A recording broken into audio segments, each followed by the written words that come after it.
Dry eye syndrome is a condition where the eye doesn't lubricate itself properly.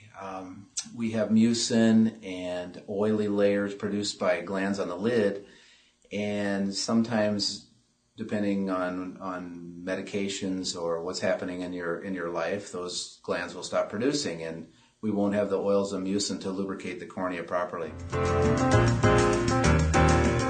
The symptoms of dry eye are mainly sandy, gritty sensations. Feels like you've got a foreign body in the eye or something in your eye when you blink.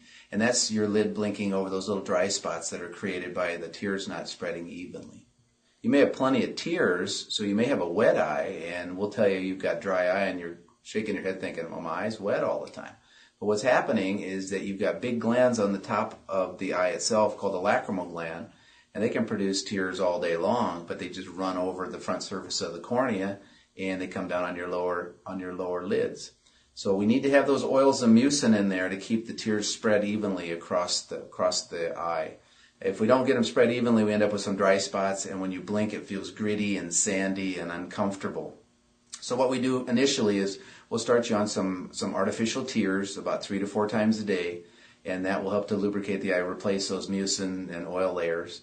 And if that doesn't work, then the next conditions we can do, we can usually start a steroid that will settle down inflammation, and sometimes it's followed up with restasis therapy.